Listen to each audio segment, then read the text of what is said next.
Previously on Kimba the Muscular, Princess Elisa, consumed by jealousy and hatred for her older sister Kimba, had discovered where Kione the hunter was hiding. With Monique, the commander of the Imperial Guards, at her side, she prepared a brutal raid on Kione's home. Elisa believed that by killing Kione, she could destroy Kimba's last hope of reclaiming the throne.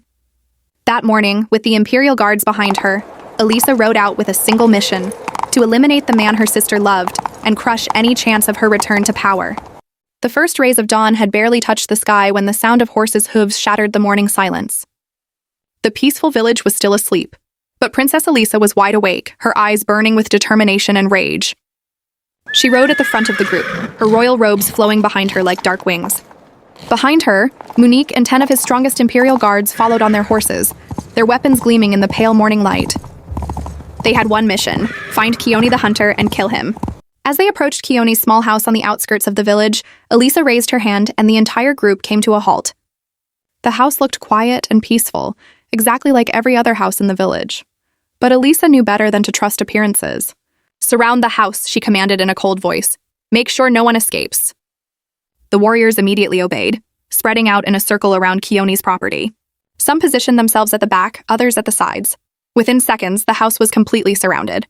Elisa dismounted from her horse with elegant grace, but her face was twisted with anger.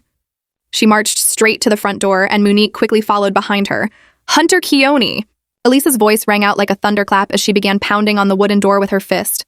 "Hunter Kione! Come out, you traitor! Bang! Bang! Bang!" Each knock was louder and more aggressive than the last. "Your fate has been decided for your treachery," Elisa continued shouting. "You thought you could escape us? Well, you couldn't.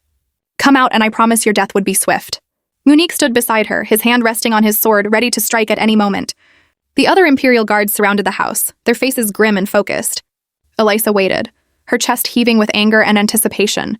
But there was no response from inside the house. No footsteps, no voices, nothing but silence. She knocked again, even harder this time. "Kione, I know you're in there. Come out now." Still nothing. Minutes passed. The silence was deafening. Monique leaned closer to Elisa and spoke in a low voice. "Princess Elisa, the hunter is obviously a coward and is afraid to come out and face us. Let us break down his door and drag the coward out in disgrace." Elisa's eyes flashed with approval. "All right, we would do just that."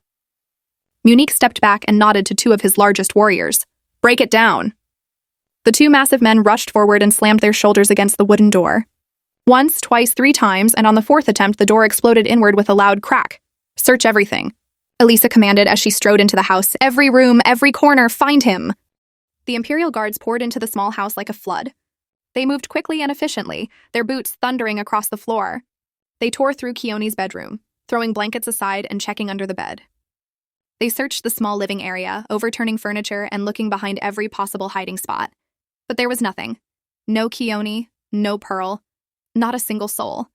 "The house is empty, Your Highness," one of the warriors reported, breathing heavily. Elisa's face turned red with frustration. "That's impossible. Search again. Check every inch of this miserable place." The warriors searched again, even more thoroughly this time. They looked in storage boxes, behind hanging clothes, under loose floorboards. They checked every possible place a person could hide. But the result was the same. Empty. "Your Highness," Monique said carefully, "it appears the hunter is not home." "I can see that," Elisa snapped. "But where could he have gone? And where is that traitor Pearl?" One of the warriors called out from outside. "Your Highness, there's a backyard!" Elisa's eyes lit up. "Search it! Search it now!" She rushed out of the house, her robes swirling around her legs, and headed toward the backyard.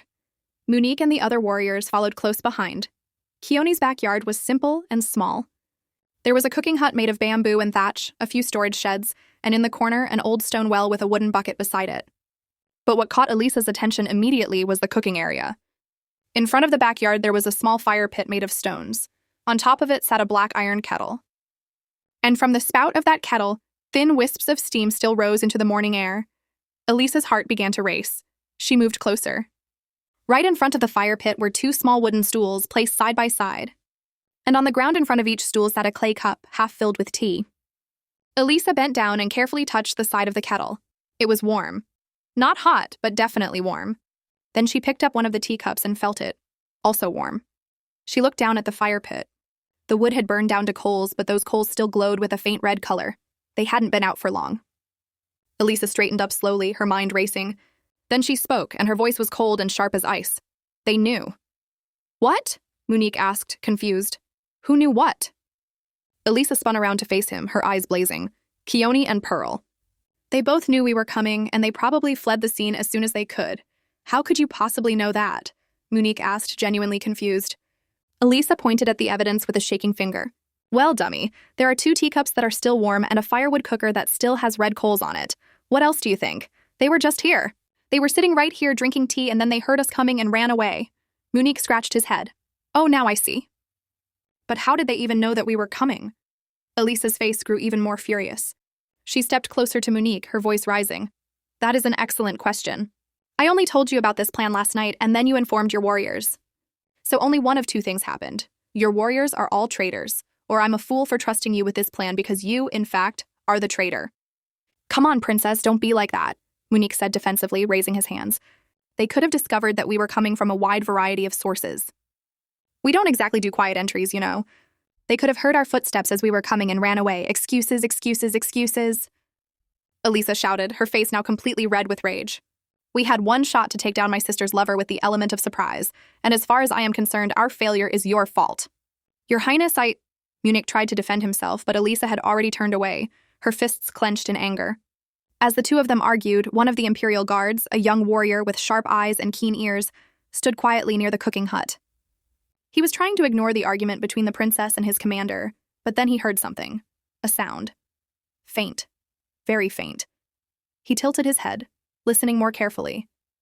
It sounded like wheezing or breathing. He took a step forward, trying to locate where the sound was coming from. The backyard wasn't very large. There was the cooking hut, the bamboo storage sheds, and the old well. The sound came again. This time it was clearer. Achoo! A sneeze. A very small, very quiet sneeze. But definitely a sneeze. The warrior's eyes went wide. Someone was here. Someone was hiding nearby. Excuse me, Your Highness. Leader Monique, the warrior called out loudly. Elisa and Monique stopped arguing and turned to look at him. What is it? Elisa snapped, still angry. I think I hear something or someone close by, the warrior said, his voice excited. You what? What are you blabbing about? Elisa asked rudely, her patience completely gone. The warrior stood straighter, more confident now. Well, I think I hear them, Keone and Pearl. Maybe they are hiding somewhere in Keone's backyard. Monique frowned. But we've already searched the entire house, yet we found nothing, not a trace of them. You are correct, great leader, the warrior responded respectfully. But remember, we never checked the outside properly. If you recall, we found 2 teacups that were still warm and burning charcoal that was yet to go off. That could only mean one thing. And what would that be, wise warrior? Elisa asked in a sarcastic voice, though there was a hint of interest in her eyes now. The warrior spoke carefully, choosing his words well. It could mean that if they left and they knew we were coming, they didn't get the information on time. They probably didn't have enough time to evade the scene completely. So what are you saying? Monique asked, leaning forward. I'm saying that they could be hiding somewhere close and might not have left the compound at all, the warrior replied, his voice filled with certainty.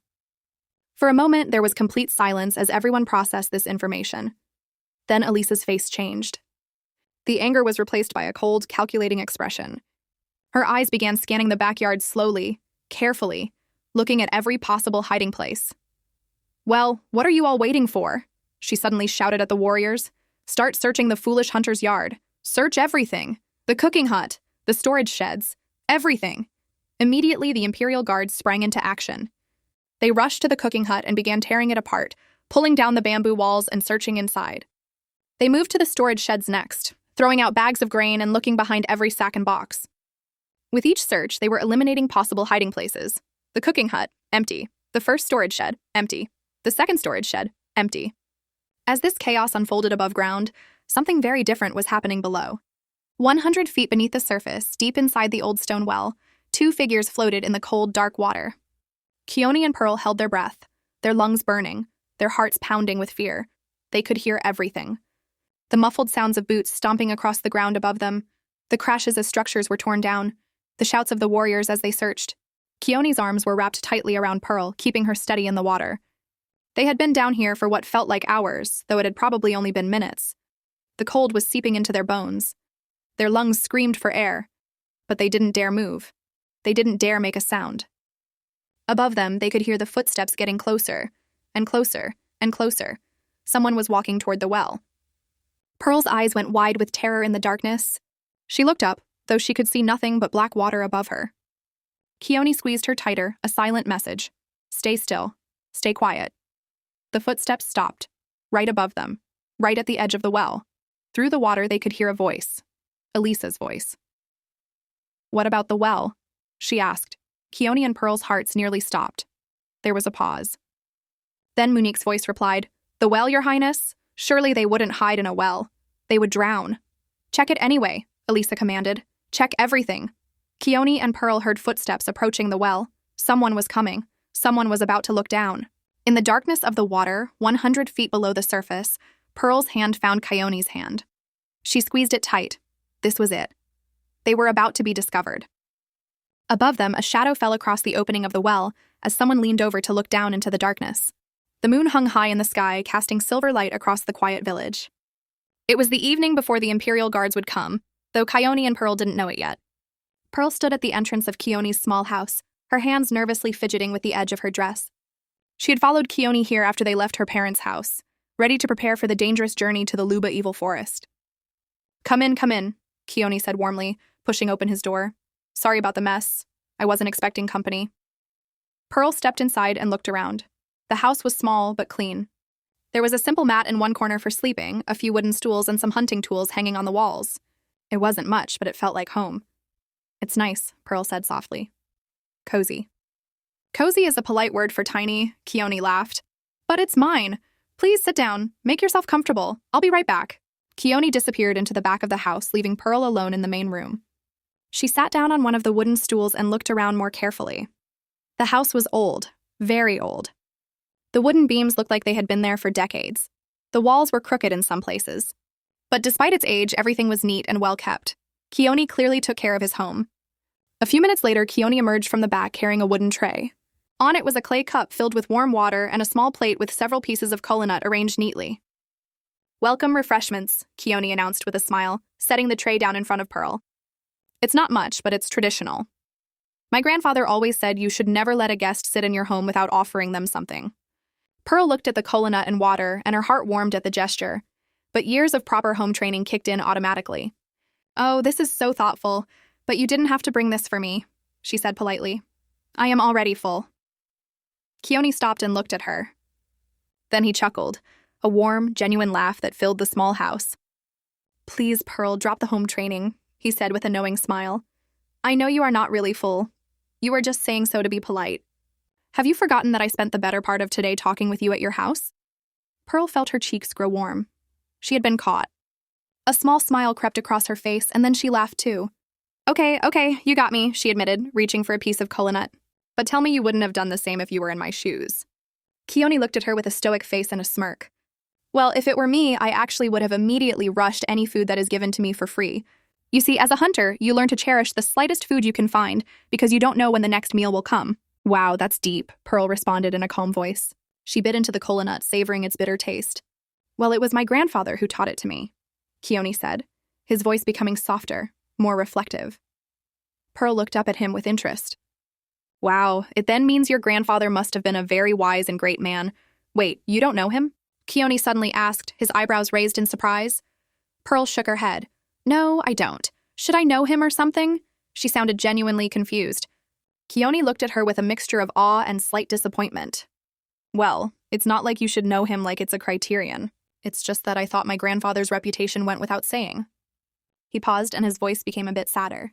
Yes, everyone stopped caring about my family after the last of my lineage ended up being a mere hunter, as opposed to my legendary grandfather. Pearl saw the hurt in his eyes, and her heart ached for him. She leaned forward and spoke with genuine conviction. Don't talk down on yourself, Keone. Being a hunter is a noble job. Not everyone can do it. To be honest, I personally admire hunters. They risk their lives to earn their daily meal. Their courage in challenging hefty beasts in the forest, so you being a hunter means you are special. Keone turned to her, his eyes lighting up with surprise and something else. Gratitude. You really think that of me? Yes, I do, Pearl said immediately without hesitation. Keone was quiet for a moment, his face thoughtful. Then he spoke softly. Funny. Someone dear to me used to give me the exact same compliments about me being a hunter. Pearl felt a flutter in her chest. She knew who he was talking about, but she asked anyway, her voice slightly shaky. Oh, really? What a coincidence. If two people are saying this, then it means it must be true, huh? Yeah, you are probably right, Keone responded with a small smile. But Pearl's curiosity got the better of her. This person who is dear to you that told you this, was it Princess Kimba? She asked, her voice barely above a whisper. Keone's face changed immediately. His expression became softer, more vulnerable. Yes, it was, he said simply. Then he looked at Pearl with curiosity. How did you know she was the one who complimented me in a similar manner? Pearl gazed into the distance, her eyes becoming misty with old memories. She turned back to Keone and took a deep breath. You know, Princess Kimba and I were once inseparable friends, she said slowly. We played together, got into trouble together, and even gossiped a lot together. You don't say, Keone responded, genuinely surprised. He leaned forward, completely interested now. Yeah, Pearl continued, a sad smile on her face. And one of the things we discussed during that time was our mutual adoration for hunters. Oh, I see, Keone replied. Well, this puts things in perspective. He was quiet for a moment, then asked the question that had been burning in his mind. If you and Kimba used to be this close to one another, how did you guys stop being friends? More than that, how did you become so torn apart that you even once championed a plan to almost have her killed? Pearl's face fell immediately. The warmth drained from her expression, replaced by shame and pain. Hey, she said defensively. I never actually wanted her to get killed. I just thought maybe Elisa would wish that she never got married to you or that the king would love her more than Kimba. But things just went out of hand. Keone looked at her with an indifferent expression. All right. Whatever you say. Pearl sighed, her shoulders dropping in defeat. But you are right. As close as I and Kimba were when we were little, that only begs the question of what actually happened between us. She paused, gathering her courage. This was the story she never told anyone, the story she barely told herself. The truth is, to be honest, I can't really pinpoint exactly how it happened, she began, her voice quiet. All I know is that I was very close to her. Then one day I approached the royal palace for a favor when I was in pressing need. Keone listened silently, giving her space to tell her story. You see, my family was about to be blown out of the water because of a financial crisis we faced, Pearl continued. Our farms kept being attacked by savages all of a sudden. This sudden crisis cost us our livelihood, and so we were fast plunged into a life of abject poverty. She looked down at her hands, remembering those dark days. One day, I decided enough was enough. I had to use my connections with the royal family, with Princess Kimba, to alleviate our predicament once and for all. Even though I had sworn never to use my affiliations for personal gains, I was desperate. So I went to the royal palace. Pearl's voice began to shake. But to my greatest surprise, the guards had informed me that Princess Kimba wanted nothing to do with me because of my family's condition. I was hungry, helpless, and desperate. And I just got information that my best friend wanted nothing to do with me while I was at my lowest point. Keone's face showed confusion. Did you believe what those guards told you? Because that doesn't sound like Princess Kimba one bit. Pearl shook her head. Well, to be honest, initially I didn't believe them one bit. I challenged the authenticity of what they had said. But then, she paused, and her voice dropped even lower. But then Princess Elisa showed up. Keone's eyes narrowed. Elisa? Yes. Pearl nodded. The guards repeated exactly what they had told me in front of her without flinching. And Princess Elisa. She confirmed it all. She told me that yes, Kimba had indeed said she wanted nothing to do with me. That was the moment I knew it was real. Keone couldn't believe what he was hearing. I can't believe it. So Princess Kimba can be so heartless? Is that even possible? I've never seen that side of her in our relationship. Well, if it makes you feel any better, that day I was as shocked as you, Pearl said, tears forming in her eyes. And yeah, that was the day we stopped being close friends permanently. Keone looked at her with a reassuring expression. He reached out and placed his hand gently on her shoulder. Well, Pearl, I may not be able to believe that Princess Kimba could be so cruel without a reason. I guess I would have to ask her that when I see her again in person. But if you say in all honesty that this was your last experience with her, then I understand why you left, and why you later grew to hate her. Keone, thank you, Pearl said, her voice breaking. You have no idea what you saying that means to me. You are welcome, Pearl, Keone responded with a warm smile. They sat in comfortable silence for a moment, but Keone noticed something. A strange expression had come over Pearl's face, something troubled, something unsettled. Pearl, why is that look on your face? He asked with concern. I thought you were happy that I didn't think of you as a bad person after you cut Princess Kimba off for what you said you did to her. Pearl looked up at him, and her face was filled with conflict. Yes, Keone, I am happy about that. But something about how I and Princess Kimba ended things has been bothering my mind in light of recent events. Keone leaned in closer, his curiosity piqued. And what would that be? Pearl stuttered a bit, then spoke in a shaky voice. Well, there is a part of the story I don't tell people. And to be honest, I don't even tell myself. What is it, Pearl? Keone asked gently.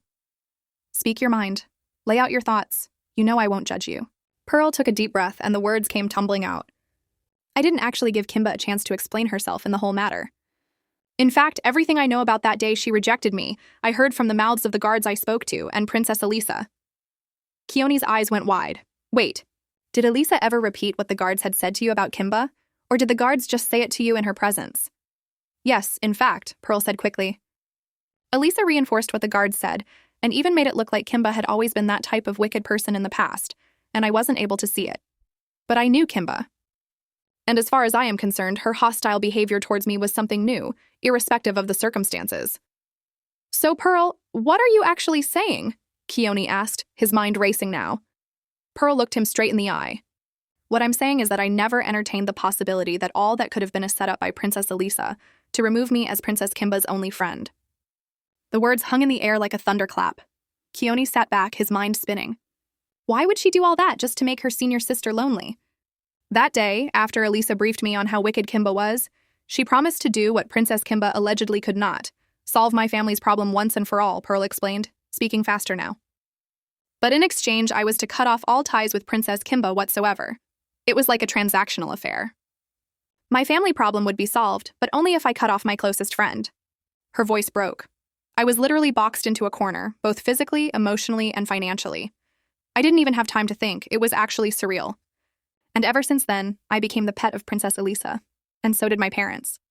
We became subservient to her because, well, she was the one who saved us from poverty. Pearl looked at Keone with desperate eyes. But after hearing what that guard said before he died, I could only wonder, was it all a lie? Keone was quiet for a long moment, processing everything Pearl had just told him. Then something occurred to him, something Princess Kimba had said to him by the river after their first battle with the Imperial Guards. A slow smile spread across his face. Then he started chuckling. Then the chuckle became a laugh. And then the laugh became uncontrollable. Ha ha ha. Oh God, not this again. Ha ha ha. Pearl looked at him in complete shock and discomfort. You think this is funny? Unbelievable. Here I am pouring out my heart to you, and you are over there having the time of your life. I hope I made your evening at least. Keone turned to her, still laughing, and waved his hand. No, Pearl. Ha ha ha. I'm not laughing at you. Then what in God's name is cracking you up at this very moment? Pearl responded in a harsh tone, genuinely hurt. Keone calmed himself down and looked at her with kind eyes. It's just that Princess Kimba and I were sharing stories almost exactly like this the other night, and it got to a point where she was also skeptical about what she had allegedly done in the past and was scared of sharing it with me. It's actually crazy how much you and Princess Kimba are alike. Pearl looked at him, and despite her annoyance, a small smile forced its way through her frown. Well, I guess we are. In that moment, sitting in Keone's small house under the moonlight, a bond was forming between them. Not romantic love, but something just as powerful. Understanding, trust, and shared purpose. They both loved the same person. They were both committed to saving her, and they both carried guilt about the past. But together maybe, just maybe, they could make things right. We should get some sleep, Keone said finally. Tomorrow, we start our journey to the Luba Evil Forest. And it's not going to be easy. Agreed, Pearl nodded. Neither of them knew that in just a few hours, Princess Elisa and the Imperial Guards would come crashing through that very door. Neither of them knew that they would have to hide 100 feet underwater in an old well, holding their breath and praying not to be found. But for now, in this quiet moment, they had found something precious. An ally, a friend, and hope. The room was quiet as they settled in to sleep. The conversation had grown quiet, but Pearl could feel a heavy weight pressing on her chest. There was more to tell. So much more. And if she didn't say it now, she might never find the courage again. Keone, she said softly, breaking the silence. There's something else. Something I need to tell you about what happened with that guard. Keone looked at her carefully. What guard? What are you talking about? Pearl's hands began to tremble. She clasped them together tightly to make them stop. That day. When Princess Elisa and I went to my Aunt Tina. Who is Aunt Tina? Keone interrupted. She's my aunt, Pearl explained, her voice barely above a whisper. Princess Elisa came to me asking for my help to cast a spell against Princess Kimba. Keone's entire body went rigid. A spell? Pearl nodded, tears already forming in her eyes. You see, Princess Elisa initially wanted to kill her sister once and for all. She wanted to prevent Kimba from ascending to the throne at all. She wanted her dead, Keone. Completely dead. That's insane, Keone breathed. But there was a problem, Pearl continued quickly. The gods frown upon striking dead a member of the royal family with royal blood flowing through their veins. Even dark magic has its limits. But Elisa was persistent. She begged my aunt for a way, anyway, to still carry out her plan. Pearl's voice dropped even lower. So my Aunt Tina gave her a solution. She said that to force the hands of the gods, to make them allow the death of someone with royal blood, she would need a sacrifice. A terrible sacrifice. What kind of sacrifice? Keone asked, though he wasn't sure he wanted to know the answer. 7 maiden virgins, Pearl said, and the words felt like poison on her tongue. 7 young girls, pure and innocent. Their heads would need to be delivered within 1 day. That was the price to kill Princess Kimba. Keone's face went pale. That is crazy. That's evil. Yeah, it really was, Pearl responded, wiping her eyes. It was so crazy that even Princess Elisa was unable to go ahead with the ritual. And personally, in spite of any past qualms I had with Princess Kimba, I never wanted to see her die. She took a shuddering breath. So I brought forth an alternate plan before Elisa came up with another rash plan against her sister. I was the one who suggested the plan to shift the king's heart from loving Kimba to Elisa. What? Keone exclaimed, jumping to his feet. So that was why you said you believe that King Jeremiah actually sent those bounty hunters? He was brainwashed by you and Princess Elisa. Calm down, Keone, Pearl cried, also standing up. I already feel like trash for what I did, and I thought you said you won't judge me for things I did in my past. Well, yeah, I said I won't judge you, Keone shot back, his voice rising. But with what you are saying now, it basically means you were actively involved in why Kimba is wasting away in God knows where. You gave her witch of a sister the brilliant idea to turn her father's love against her. How can you be so cruel? Pearl burst into genuine, sorrowful tears. She fell to her knees, sobbing uncontrollably. I know I am a terrible person. I know I deserve to be thrown to the wolves for what I and my family have done. But please, just tolerate my presence for a short while so I can help save Princess Kimba and atone for my sins. Keone stood there for a moment, looking down at her. He could feel his anger, but he could also feel something else, the memory of his conversation with Kimba.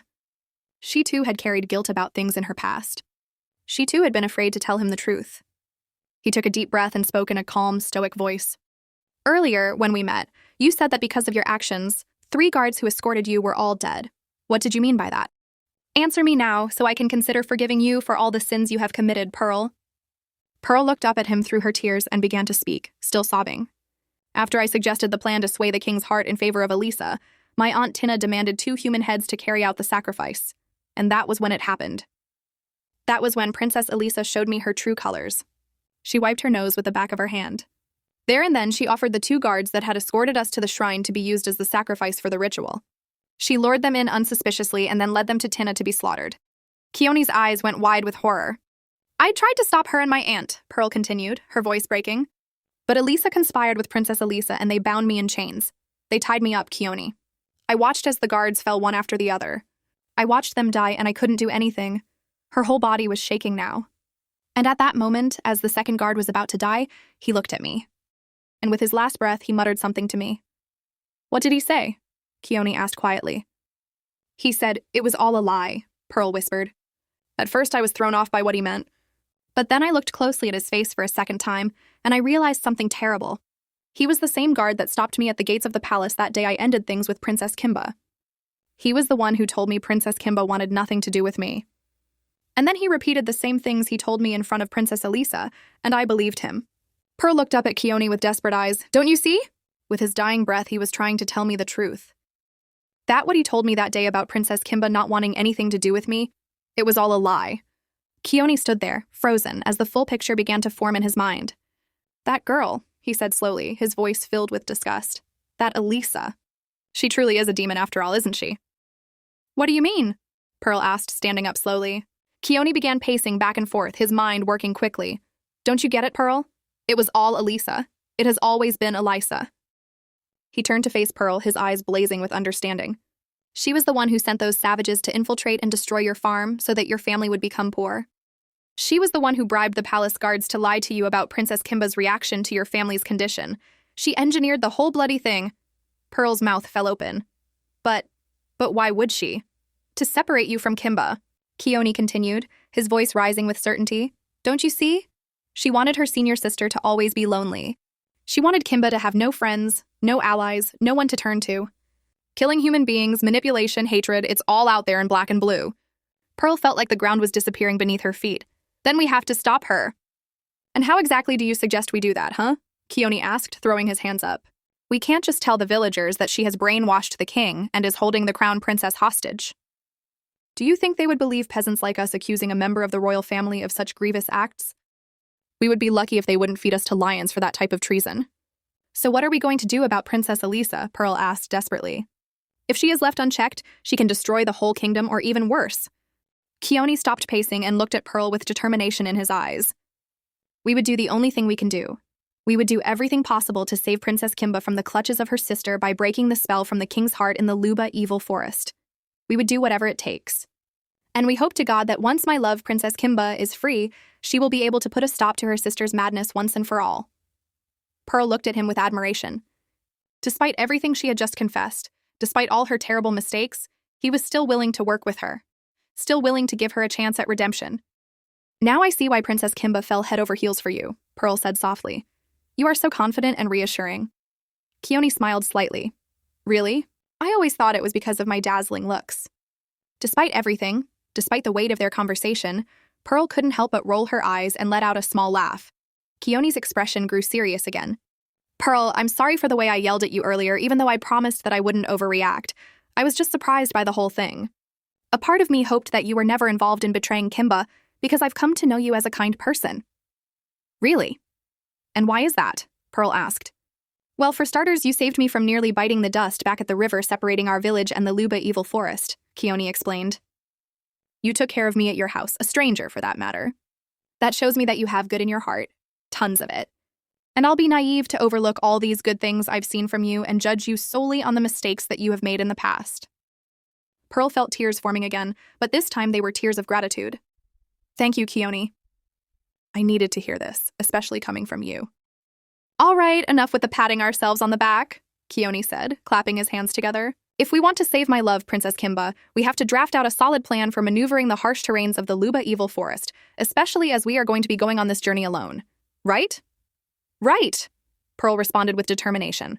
They spent the rest of the night planning, discussing the dangers they would face, the obstacles they would need to overcome, and the hope that lay at the end of their journey, the Shrine of Eggs, where they could break the enchantment and free King Jeremiah's mind. As the night wore on and they finally lay down to sleep, neither of them could have imagined that in just a few hours, their careful plans would be thrown into chaos. Neither of them knew that Princess Elisa and the Imperial Guards were already planning their raid. Neither of them knew that by morning they would be hiding 100 feet underwater in a dark well, holding their breath and praying for their lives. The first light of dawn crept through the cracks in Keone's wooden walls. He stirred on his sleeping mat, his hunter's instincts pulling him from sleep. Something felt wrong. Then he heard it. Footsteps, distant but unmistakable. The heavy, rhythmic sound of horses' hooves hitting the ground. Many horses. Coming closer, Keone's eyes snapped open. His heart began to race. No, he whispered. No, no, no. He jumped to his feet and rushed to where Pearl was sleeping peacefully in the corner. He began shaking her shoulder urgently. Pearl! Wake up! Wake up! Pearl mumbled something in her sleep and turned over. Pearl! Keone shook her harder. The Imperial Guards are upon us. They are coming to this house right now. Pearl, wake up! We have to leave immediately! The panic in his voice finally cut through Pearl's sleep. Her eyes flew open and she sat up quickly, looking around in confusion. What? Guards? What's happening? No time to explain. Keone grabbed her hand and pulled her to her feet. Come! But even as he spoke, he could hear the footsteps getting closer and closer. There was no time to run, no time to escape through the front door. They would be spotted immediately. Wait! Pearl said, what about, forget it. We go now. Keone's mind raced. Where could they hide? The house was too small. There were no good hiding places. If the Imperial Guards searched even a little bit, they would be found in seconds. Then it hit him. The well. The old well in his backyard. This way. He pulled Pearl toward the back door. They burst out into the backyard just as the sound of aggressive pounding began at the front door. Keone could hear Elisa's voice shouting his name, demanding that he come out. "The well," Keone pointed. "We hide in the well." Pearl looked at the old stone well and then back at Keone like he had lost his mind. "Are you crazy? We'll drown! No time to argue!" Keone grabbed her hand and began running toward the well. Behind them, they heard the front door explode inward with a tremendous crack. The Imperial guards were inside the house. They reached the well. Keone looked down into the dark hole. He couldn't see the bottom, but he knew the water was deep, very deep. "Jump," he commanded. "No," Pearl pulled back. "Do you know how deep that well could be? Do you know whether there are wild animals inside? Please, I'd rather take my chances with whatever danger you said is coming." "Pearl, please," Keone begged. But he could hear the warriors inside his house now, tearing through his belongings, searching every corner. There was no time left. "I'm sorry," Keone said, and then he pushed Pearl into the well. "Keone, no!" Pearl's scream was cut off as she plunged into the darkness. Without hesitation, Keone jumped in after her. The fall seemed to last forever. Down, down, down through the narrow stone shaft. Then, splash! The cold water hit them like 1,000 needles. Pearl would have screamed, but Keone's hand immediately clamped over her mouth, muffling any sound. His other arm wrapped around her waist, holding her close. They sank deeper into the water, the cold seeping into their bones. Pearl thrashed for a moment in panic, but Keone held her firmly, shaking his head urgently in the dim light filtering down from above. "Stay quiet. Stay still." Pearl understood. She forced herself to stop struggling and let Keone hold her steady in the water. Above them, they could hear muffled voices. The Imperial guards were in the backyard now. Footsteps crossed the ground above the well. Pearl's lungs began to burn. They had already been underwater for what felt like an eternity, but in reality, it had probably only been a minute. Someone was walking directly toward the well. Pearl looked up through the water. She could see a shadow falling across the opening of the well. Someone was leaning over. Someone was looking down. It was Elisa. This was it. They were caught. Elisa was going to see them. Her lungs screamed for air. She couldn't hold her breath much longer. None of this mattered if she drowned here in this well. Above them, Elisa's voice echoed down the shaft. "What about the well?" Munique's voice replied, "The well, Your Highness? Surely they wouldn't hide in a well. They would drown. Check it anyway," Elisa commanded. "Check everything." He was leaning over the well now, peering down into the darkness. Pearl's lungs were on fire. She couldn't hold it anymore. She was going to breathe. She was going to inhale water and drown and die right here. In that moment of absolute desperation, something ancient stirred in Pearl's blood. With the last bit of air in her lungs, with Keone still holding her tight, Pearl closed her eyes and mouthed the words silently in the water. Lamascus Sava. The water around them began to glow. Soft at first, then brighter and brighter, like moonlight trapped in the depths. Keone's eyes went wide. What was happening? The light grew blinding. Pearl felt a strange pulling sensation, like invisible hands grabbing them from all directions at once, and then, pop! The world twisted, turned, and disappeared. 100 feet above, the warrior leaning over the well squinted into the darkness. For just a moment, he thought he saw a flash of light deep down below, but when he blinked, it was gone. "Nothing down there, Your Highness," he reported. "Just water." Elisa leaned over and looked for herself. The well was dark and still. Nothing but cold, black water. "Fine," she said, frustrated. She turned away from the well. They must have escaped somehow. Those cowards. In an instant that felt both like a second and an eternity, Keone and Pearl found themselves gasping for air. Real air. Sweet, beautiful air. But they weren't in the well anymore. They were lying on soft grass beside a flowing river. The morning sun was warm on their faces. Birds sang in nearby trees. Keone coughed up water and looked around in complete shock. What? Where? How? Pearl was also gasping, her wet clothes clinging to her body. She looked around and her eyes went wide. They were at the river that separated their village from the Luba evil forest. They were miles away from Keone's house, miles away from the Imperial guards. How did we? Keone started to ask, then turned to look at Pearl. What did you do? What in heaven's name did you do to me?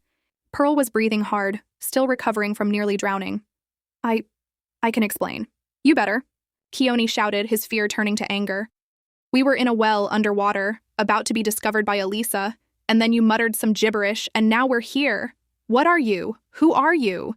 Back at Keone's house, Elisa stood in the middle of the destroyed backyard, her hands clenched into fists. The warriors had torn apart every hiding place. The cooking hut was demolished. The storage sheds were destroyed. The well had been checked. Nothing. They had found absolutely nothing. "This is your fault," Elisa screamed at Monique. "Your incompetent warriors let them escape." "Your Highness, we searched everywhere," Monique tried to defend himself. "I don't want to hear your excuses." Elisa's face was red with rage. "You Imperial guards all make me sick. All of you get out of my sight. All of you, leave. I'll find those traitors myself." The warriors looked at each other uncomfortably but didn't dare disobey. One by one, they mounted their horses and began riding away. Monique stood there for a moment, watching Elisa's fury. He knew better than to say anything more. Silently, he too mounted his horse and followed his men. Elisa stood alone in the destroyed backyard, breathing heavily. Her perfect plan had failed. Keone and Pearl had escaped somehow. And now they were out there somewhere, free, possibly planning something. "I will find you," Elisa whispered to the empty air. "I will find you both, and when I do, you will pay for making a fool of me." She turned and walked back through the destroyed house, her royal shoes crunching on broken wood and scattered belongings. She mounted her horse and began the ride back to the palace. She had other business to attend to. A sister to torment. A kingdom to steal. "Answer me, Pearl," Keone's voice echoed across the riverbank. "What in heaven's name did you do to me? What are you? Who are you?" He paced back and forth like a caged animal, his wet clothes dripping water onto the grass. His hands kept running through his hair in frustration and confusion. "It's not that easy for me, Keone," Pearl responded, equally loud. "Please, just calm down. Calm down?" Keone spun around to face her, his voice dripping with sarcasm. "In the short time that we have known each other, you have dropped bombshells upon bombshells upon bombshells. And to be honest, I have accepted all your rough edges. But now I just basically teleported from a well in my house to this river in mere seconds because you muttered some gibberish. And you expect me to calm down?" Pearl stood up, wringing water from her dress. "All right, I'll explain myself. But please, we are here in front of the Luba Evil Forest. Let's start moving. I can explain on the way." Keone looked at her for a long moment, his jaw clenched. Then, without another word, he turned and started walking toward the forest at a furious pace. "You better start talking," he called back over his shoulder. Pearl hurried after him. "Hey, please wait up." Meanwhile, miles away at the royal palace, Princess Elisa dismounted from her horse with barely controlled rage. Her beautiful royal robes were dusty and disheveled. Her perfectly styled hair had come loose in places.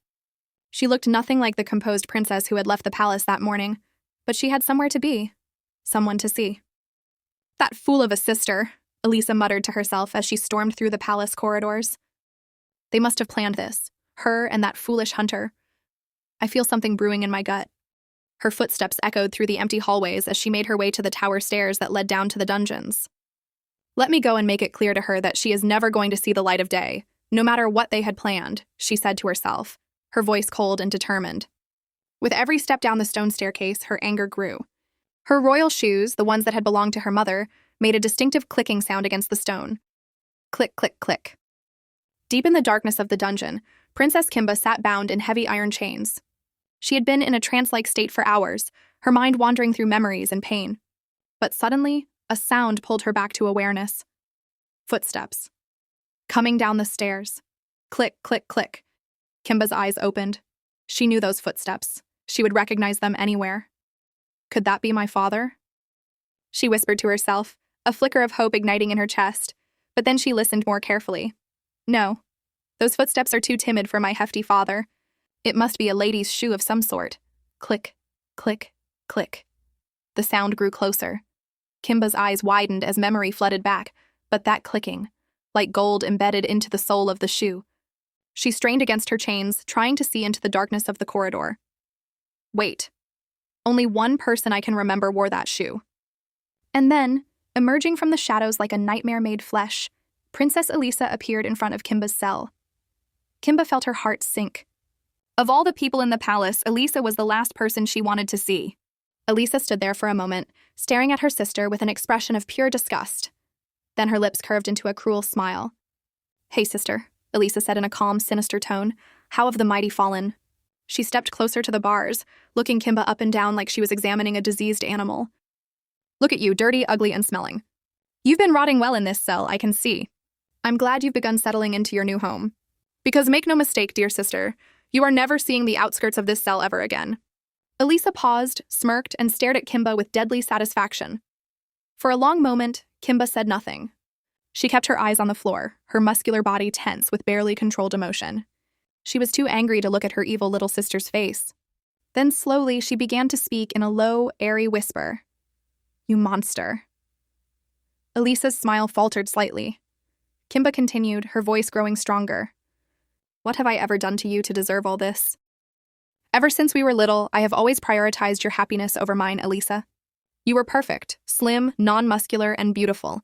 You were everything I wanted to be, so I cherished you. I protected you." She finally looked up, and her eyes were filled with a new kind of fire. Not the kind, gentle love she used to have for her sister, but something harder, colder. "Only for you to turn into this," Kimba continued. "Your greed and jealousy have consumed you." "Oh, please," Elisa interrupted rudely, waving her hand dismissively. "Please stop this song and dance of you accusing me of being jealous of you. I think we are all tired of hearing you go on and on about how jealous I am of you when, really, as you just admitted, you have been the one who has always been jealous of me." Kimba's lips curved into a cold smile. "Now what are you doing here, Elisa? Here to gloat? Here to wallow in what you think is victory?" Her voice had changed. It was no longer the voice of the kind, hopeful princess. It was harder now, sharper, like a blade being unsheathed. "Well, if you came here to gloat, please do it quickly and get out of my sight. I no longer wish to see you in my life again, because I'm done with you permanently. Since the love I thought we shared as sisters, in spite of our differences, always meant nothing to you, even though I always hoped deep down it didn't, then I think it's time we both start acting accordingly to each other now." Kimba's eyes narrowed and her voice dropped to a dangerous whisper. "You little devil! Get out! Get out of my sight, monster!" The change in Kimba shocked Elisa. This wasn't the sister she knew. The gentle, kind Kimba was gone. In her place was someone else. Someone who had finally seen the truth and accepted it. But Elisa recovered quickly. She threw her head back and laughed, a cruel, mocking laugh that echoed through the dungeon. "Ha ha ha ha ha ha! Oh, this is hilarious! Ha ha ha ha! You just made my day, Kimba! Ha ha ha ha ha!" Kimba stared at her in shock and disgust. "Do you think this is funny, huh? You think all this is funny to you, you bastard? I knew it. What more do you expect from the devil incarnate herself? Stop it!" "You are making me blush," Elisa replied with more mocking laughter. Then her expression turned serious. "I have waited all these years for you to finally say those words to me. I hate you. And I have waited for you to say those words to me because that is exactly how I feel about you. You sit there in your disgraceful state, judging me, thinking by spewing out some makeshift insults that it would get me in some kind of emotional frenzy, and then I'll get emotional and release you? Think again." As Elisa spoke, Kimba's expression slowly changed. The anger was still there, but now it was mixed with something else. A cold understanding. A psychological clarity. Elisa wasn't done. "Oh, Kimba, my foolish sister, you have always not been that bright, right from when we were kids. But somehow, Mummy and Daddy loved you more than me. They treated you like a special little gem." "You are delusional, Elisa," Kimba interrupted. "You hear me? You are delusional. That never happened. Shut up. Shut up your dirty mouth," Elisa screamed. "How would you know when you were always playing the little Miss Damsel in Distress act for Mummy and Daddy?" But Kimba had stopped listening to Elisa's rant. Her eyes had moved downward, focusing on something else, something that made everything suddenly make sense. The shoes. Those shoes with gold embedded in the soles, the ones making that distinctive clicking sound. Kimba's lips curved into a knowing smile. "Your need for validation is the reason you brainwashed Dad to love you and hate me instead of throwing him in here with me. I mean, if you really hate me because Dad and Mum used to shower me with more love than you, then shouldn't your anger be focused on them?" Elisa's face went pale. "What did you just say to me?" Kimba raised her head and looked directly at her sister with a sinister smirk. "Those shoes, little sister. You know, when you walked in, I couldn't place my finger on the reason they felt so familiar. Nostalgic, in fact. At first, I wasn't sure. But now, after hearing you go on and on and on, I now understand what you are all about. You don't understand anything, monster," Elisa shouted, but there was a tremor in her voice now. "Those shoes, they belonged to our dead mother, didn't they?" Kimba said softly. "Lovely Queen Zamira of blessed memory, or in other words, mother. How dare you bring my mother into this?" Elisa's voice cracked with emotion. "She was my mother too," Kimba responded calmly. "Then if you feel that way, you wouldn't have brought her into this." Kimba leaned forward as much as her chains would allow. "I brought her up because you are wearing her shoes with your filthy, blood-stained legs. I brought her up because I now understand that even as twisted as you have become, and even as you hate me, You still have a great love for Mom and Dad. And that's why Daddy isn't in here with me rotting. Tears were beginning to form in Elisa's eyes, though she tried to hide them. Kimba continued, her voice like a knife cutting through her sister's defenses. I brought our mother up because I know that if she were still alive and she saw you like this, what you have become and all you have done to achieve your flimsy goal, she would be greatly disappointed and heartbroken. There was a bucket near the cell, one the guards used to give Kimba water through a long scoop since her hands were chained. In a burst of rage and pain, Elisa grabbed the bucket and hurled it at Kimba. Water splashed all over Kimba's face and body, and then something unexpected happened. Kimba laughed. Ha ha. Thank you, baby sister. That splash of water was refreshing. I haven't had a good bath ever since you threw me in here to rot. Very thoughtful of you to help me out now. Elisa stared at her sister in horror. This laughing, mocking Kimba was more terrifying than any anger could have been. Kimba, dear sister, Elisa said, trying to regain control. It would seem like the short time you've spent in here has really done a number on your brain. I thought it would take at least a year before you would have completely gone mental, but it looks like I underestimated your foolishness. But Kimba just kept laughing. Ha ha ha! I guess you did. Elisa clenched her fists. Come on, have some dignity. This is pitiful. And why would I do that? Kimba asked, still smiling. Because even though you are an inferior beast of a princess, you are still a princess, and this sudden deranged laugh strips that honor away from you. Kimba's smile grew wider, colder. Nonsense. Why are you lying? Deep down, we both know that the real reason you are angry is because I am no longer validating your hatred of me. And you can't stand it now, can you? The words hit Elisa like a physical blow, because they were true. So terribly, painfully true. She had come here to see her sister broken, begging, defeated. Instead, she had found someone who had finally seen through all her manipulations. Someone who was no longer playing the game, and it terrified her. You. You're nothing but a validation vampire, Kimba said softly, hiding behind the mask of an oppressed child. But I see you now, Elisa. I finally see you. For a moment, Elisa stood there, frozen. Her carefully constructed world was cracking. Her mask was slipping. And for the first time in her life, she didn't know what to say. Elisa stood there, shaking with rage and something else. Something deeper, more painful. She took a deep breath and forced a cruel smile back onto her face. You want to know the real reason I came here? Elisa asked, her voice cold and sharp. I came here to remind you that I'm out here and you are inside that cell, and that is never going to change. I came here to tell you something important. Something that will finally break whatever spirit you have left. Kimba's smirk faded slightly. Something in Elisa's tone sent a chill down her spine. I came here to tell you that I have killed that little boyfriend of yours, Keone. The words hung in the air like a death sentence. For a moment, Kimba couldn't breathe, couldn't think. The world seemed to tilt sideways. No, she whispered. It can't be. You couldn't have, you monster. Then the reality of what Elisa had just said crashed over her like a wave, and Kimba began sobbing, deep, wrenching sobs that tore from her chest. Yes, that's right. He is gone. Elisa said, her voice filled with satisfaction. I extinguished any hopes of love you had. Your precious hunter is dead, Kimba. Dead because of you. No, no, no, Kimba screamed, pulling against her chains so hard that the iron cut into her wrists, drawing blood. You're lying. You have to be lying, but Elisa just smiled coldly. I came here to remind you that this is how things are always going to be. I am always going to be better than you. Always going to be smarter, faster. You never had a chance of being the ruler of our land because I have always existed. Kimba couldn't stomach Elisa's words anymore. Get out! Get out! Get out of my sight, you evil monster! She screamed through her tears. Keep your mouth shut, you animal! Elisa screamed back. You are the one in chains here. And for your information, so that we get everything on the record, I am not the evil one here. You are. You always have been the problem. She paused, and her voice dropped to something quieter but more venomous. And I am sick and tired of you always trying to take the moral high ground with our squabbles when you are the sole reason why Mum died. Kimba's sobbing stopped abruptly. She looked up at Elisa with wide, shocked eyes. What did you just say to me? Have you gone delusional, you evil girl? What are you even talking about? How am I the reason why Mum died? Her voice was hoarse from crying, and her mouth was dry from grief. Elisa's face twisted into something ugly. Part hatred, part pain, part triumph. I don't believe it. So Daddy never told you? And I guess you never cared to find out what really happened the night Mum died?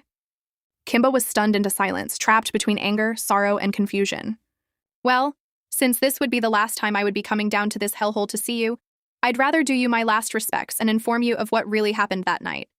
That night on your 13th birthday. That was when it all happened. Kimba's heart pounded. She paid keen attention to every word, even though she could feel nothing but hatred. Elisa began to speak, her voice taking on the tone of someone reciting a painful memory burned into her mind forever. That night, while you were sleeping peacefully in your room, the Imperial Guards came to the palace on a mission they called the Absolution. I was restless that night because I had overheard Father and some palace guards discussing an invasion of the palace in the middle of the night. Kimba's eyes went wide. The Imperial Guards? Coming for her? This continued till deep into the night, Elisa continued. When the Imperial Guards arrived in front of the palace gates, Father rushed out to confront them. They got into a heated argument. The Imperial Guards declared that they wanted your head since that was the night of your 13th birthday, the time you were supposed to be initiated into the Imperial Guards Brotherhood if you were to be a man. Kimba felt like she was hearing a story about someone else's life. This couldn't be real. Father tried to bargain with them to spare your life, Elisa said, her voice thick with emotion. At some point, he even offered to die in your place. But the warriors refused. They pushed Father aside and marched into the palace gates. Tears were streaming down Elisa's face now, though her voice remained steady. I could see Father from my bedroom window that night, screaming orders to the palace guards. "Defend those walls until the last man," he screamed. And almost immediately, the Imperial Guards and the palace guards got into a huge battle right in front of the palace entrance. Kimba's chains rattled as her body began to shake. Unfortunately, the battle only lasted for a few minutes, Elisa continued. I watched as the Imperial Guards laid waste to the palace guards like they were mere chickens. That was when I knew those weren't ordinary warriors. They were something else. And from the look on Father's face, he knew exactly what and who those warriors were. Elisa's voice broke slightly. The warriors then marched into the palace to search for you. Nothing was left to stop them. But then, that was when it happened. She paused, and fresh tears rolled down her cheeks. Mother rushed out of the palace entrance and offered to die in your place, to serve as the sacrificial lamb for their absolution ritual. Kimba felt like her heart had stopped beating. I was gripped with great shock when I saw them accept her offer, Elisa continued, her voice now thick with barely controlled emotion. Knowing fully well that they had rejected the same offer from Dad. And then, shortly after they discussed, the leader of the Imperial Guards at the time struck Mother down with his sword. Elisa's voice became a whisper. And that was the end of our mother. She died because she wanted you to live. Kimba couldn't breathe, couldn't think. The world was spinning. But Father told me a bunch of scoundrels who tried to rob the palace killed her, Kimba cried out desperately. Why would he lie to me? To protect you, Elisa said simply. To keep you from knowing the truth, that you are the reason our mother is dead. The words hit Kimba like physical blows. Ever since that day, I have hated you, Elisa said, her voice cold again. I have hated you for Mother's death. I have hated you for being born. And I have hated the fact that Father and Mother always had to risk everything and give up everything just to protect you. You are a cancer to this family, and I'm glad I can finally put you behind us.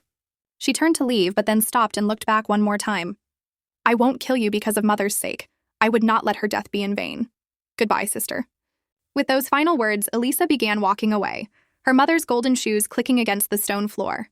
Wait! Stop! Please, Elisa! Kimba screamed, struggling desperately against her chains. Wait! Don't leave me like this! Elisa! But Elisa didn't stop. She didn't even look back. Please!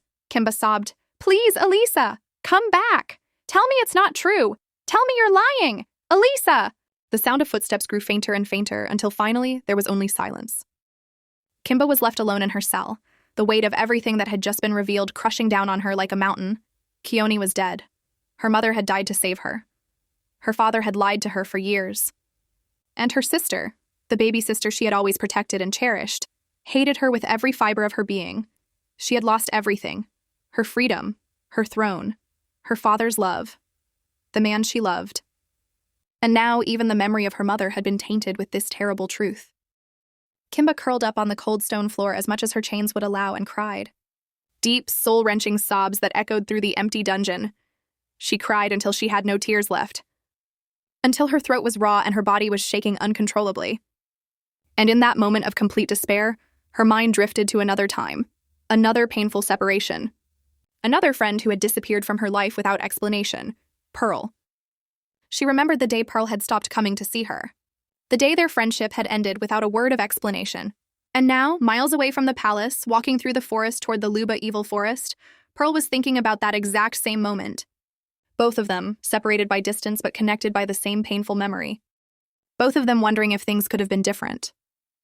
and neither of them knowing that their stories were about to collide in ways they could never imagine. Keone walked ahead through the forest, his pace quick and angry. His wet clothes clung to his body, and every step squelched with water from the well. Behind him, Pearl struggled to keep up, her mind racing with everything she needed to say. As they walked deeper into the forest, Pearl thought about that day. The day she had stopped being friends with Kimba. The day she had believed the lies. The day she had made a choice that changed everything. She couldn't do that again. She couldn't leave another friend, because that's what Keone had become, without telling him the full truth. No more secrets, no more half-truths. "Keone," Pearl called out, her voice firm. "Wait, stop. And why should I do that?" Keone replied in a sarcastic voice, not even turning around. "Because I am ready to tell you the full truth, irrespective of what you might think of me after," Pearl responded, her voice steady despite the fear in her heart. Keone stopped walking, then slowly turned around. "All right. I'm all ears. It better be one hell of an explanation." Pearl took a deep breath. This was it. The moment she had been dreading. "My name is Pearl Luca," she began, her voice clear but shaking slightly. "Luca is my surname. But my mother's maiden name has always been kept a secret because of her family's past." Keone frowned. "What does your mother's maiden name have to do with anything?" Pearl looked him directly in the eyes. "My mother's maiden name is Mawu." The words hung in the air like thunder before a storm. Keone's face went pale. "Mawu? As in, the Mawu Empire? The people Kimanga defeated?" Pearl nodded slowly. "Yes. And I am a direct descendant of King Duncan, the king your great ancestor Kimanga helped defeat." For a moment, Keone couldn't speak, couldn't breathe. His mind was spinning with the implications of what Pearl had just told him. The Mawu, the enemy. The oppressors who had enslaved his people for generations.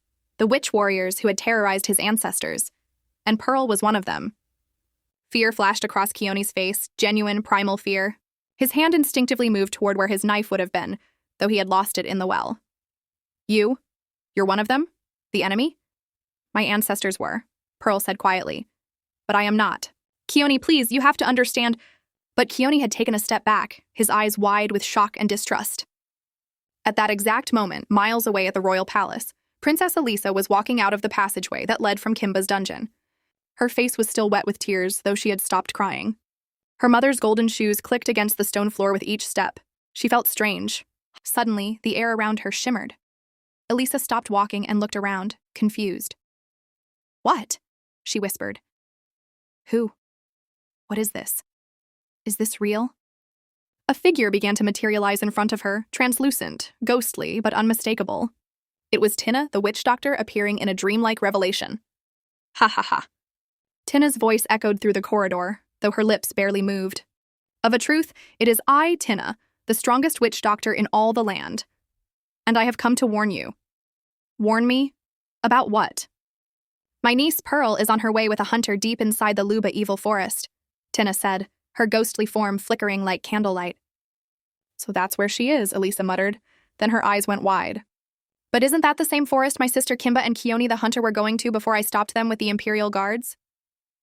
She looked at the apparition suspiciously. "Great, Tina. Why did you go through all this trouble to give me this information? How does telling me the location of your niece benefit you? Or am I missing something?" Tina's ghostly face twisted into an evil smile. "Foolish princess. My niece and the hunter are on a mission to find the sacred shrine of eggs deep in the Luba evil forest. If they are successful, they would be able to wish away my enchantment on your father the king, and you would be instantly exposed." Elisa felt her blood turn to ice. "What? You must stop them, Elisa. Stop them. Stop them. Stop them." The apparition began to fade, repeating the same words over and over until finally it disappeared completely. Elisa stood there alone in the corridor, breathing heavily. Her mind raced through the implications. Pearl and Keone, the shrine of eggs, breaking the enchantment. Everything she had worked for, everything she had done, could be undone in an instant. "No," she whispered. "No, no, no." She picked up her skirts and began running through the palace corridors, her mother's golden shoes echoing loudly with each hurried step. She burst through the palace doors and into the courtyard where Monique had been waiting for her by the gates, just as she had asked. He was talking with some palace guards when he saw her running toward him. "My love, what's wrong?" Munich asked, immediately concerned. Elisa grabbed his arm, breathing hard. "We have to go. Now. Right now." "What? What happened?" Munich looked confused. Pearl and Keone! Elisa gasped out. They're going to the Shrine of Eggs in the Luba Evil Forest. They're going to break the enchantment on my father. We have to stop them before they reach it. Understanding dawned on Munique's face. I'll send for my warriors immediately. They're at camp, but if we— No! Elisa cut him off. My love, even if you were to send for your men, it would take till tomorrow morning before they arrived. We don't have that time. Munique thought for a moment. Then what do you suggest? Why don't you and I go on this mission ourselves? Elisa said desperately. Surely you can best the hunter in combat and kill him with your bare hands if it comes to that. Pearl is as weak as they come. The two of us could take them. Munique nodded slowly, his warrior's confidence returning. Very well, my love. Let us go now. They rushed to the royal stables. Elisa chose two of the best horses the palace had, strong, fast animals bred for speed and endurance. Munique grabbed weapons from the armory, swords, daggers, and a bow with arrows. Within minutes, they were mounted and ready. We ride for the Luba Evil Forest, Elisa said, her eyes hard with determination. And we don't stop until we find them.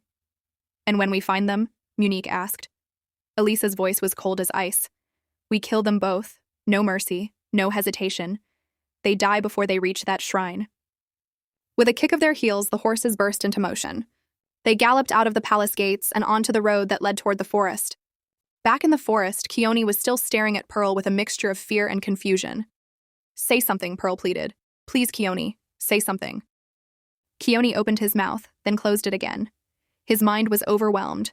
First, the magic teleportation. Now, this revelation about her ancestry. He started, then stopped. Pearl took a step toward him, and he took a step back. Don't, he said quietly. Just give me a moment to think.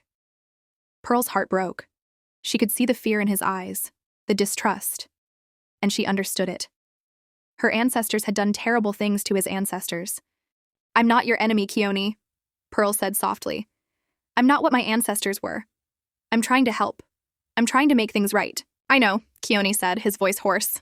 I know you are. It's just, this is a lot to process. Behind them, miles away but closing fast, Elisa and Munique rode with deadly purpose. Ahead of them, deeper in the forest, the Shrine of Eggs waited, ancient, powerful, and holding the key to everything. The race had begun, and only one side could win. Thank you for following this incredible journey through episode 1 to 4 of Kimba the Muscular. If you want to see how this epic story concludes, comment part 5 below. Share this story with your friends and family, and don't forget to subscribe so you'll be the first to know when the final episode drops.